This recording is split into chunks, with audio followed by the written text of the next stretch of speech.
Lino, Rafael Ardaneswara, dan Raisa Fahira. Di sini kita berdua sebagai perwakilan untuk mempresentasikan Pancasila sebagai ideologi negara. Pertama-tama, apa sih itu Pancasila? Baik, jadi menurut kami, Pancasila adalah ideologi dan dasar negara Indonesia yang menjadi pedoman hidup masyarakat, berbangsa, dan bernegara. Menurut Dr. Hendra Nurjahyo, yang mana beliau merupakan dosen FHUI yang kini sudah meninggal, sudah almarhum, beliau menyatakan bahwa Pancasila bukan ajaran agama, melainkan panduan hidup bersama di ruang publik agar masyarakat hidup adil, damai, dan saling menghormati. Di sini juga kami menekankan bahwa Pancasila merupakan ideologi, bukan teologi.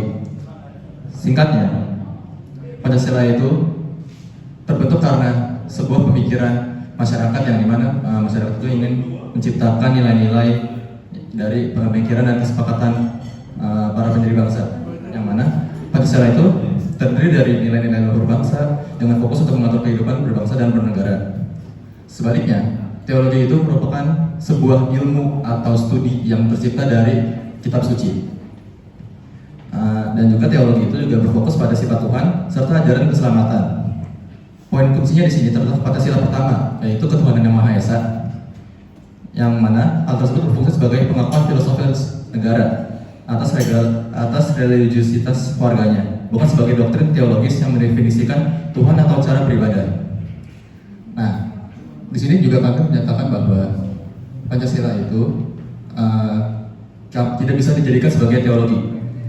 Pancasila itu hanya bisa dijadikan sebagai ideologi karena apabila Pancasila dijadikan sebagai teologi, berarti nilai-nilai dari Pancasila itu sudah menyimpang. Oleh karena itu, di sini kami menekankan bahwa Pancasila yang terkandung dari Pancasila itu misalkan sila-sila pertama, sila kedua, dan sampai sila kelima itu, kita semua masyarakat Indonesia harus menerapkannya dalam kehidupan sehari-hari, namun tidak menjadikan Pancasila itu sebagai kepercayaan atau agama dari kehidupan sehari-hari. Selanjutnya, mengapa Pancasila penting sebagai ideologi terbuka? Mengapa Pancasila itu penting sebagai ideologi terbuka? Yang pertama itu karena Pancasila itu fleksibel dan relevan sepanjang zaman, atau bisa dibilang Pancasila itu tidak ketinggalan zaman. Pancasila itu mampu menyesuaikan diri dengan perkembangan-perkembangan yang ada tanpa mengubah nilai-nilai dasar. Meskipun dunia itu terus berubah seperti sekarang di era digital dan globalisasi, nilai-nilai Pancasila itu tetap dibutuhkan di kehidupan sehari-hari. Contohnya saja di era di media sosial, kita bisa menerapkan gotong royong lewat platform digital atau dengan menjaga sopan santun dalam berkomentar di media sosial agar tidak menimbulkan perpecahan. Hal ini menunjukkan bahwa Pancasila itu tidak ketinggalan zaman dan tetap menjadi pedoman hidup bangsa Indonesia. Yang kedua, ada Pancasila itu menumbuhkan toleransi dan kebersamaan. Seperti yang kita tahu, Pancasila itu mengajarkan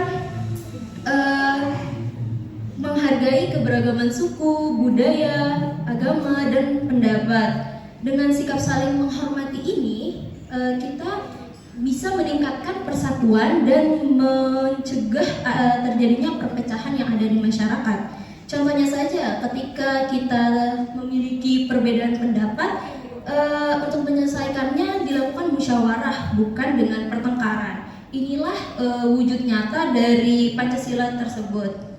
Yang ketiga itu adalah Pancasila itu mendorong partisipasi aktif warga negara, yang dimana Pancasila itu mengajak seluruh masyarakat ikut untuk berperan aktif di dalam kehidupan berbangsa dan bernegara, bukan hanya menerima keputusan dari pemerintah saja.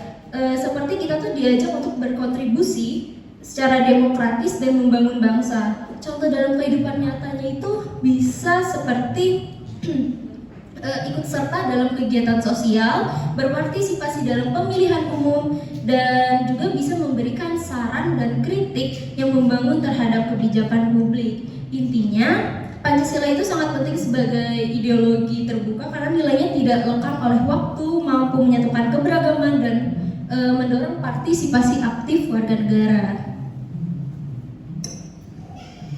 Baik, selanjutnya kami akan menjelaskan tentang contoh penerapan di lingkungan mahasiswa. Yang pertama ada gotong royong dan kegiatan sosial.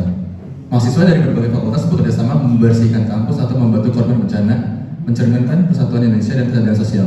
Di sini bisa kita lihat bahwa salah satu contoh nyata yang ada di sekitar kita, misalkan ada di BEM Universitas Diponegoro.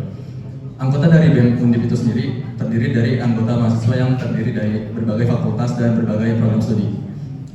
Banyak dari proker-proker BEM Undip yang mana melakukan kegiatan-kegiatan sosial seperti membersihkan kampus atau membantu korban bencana.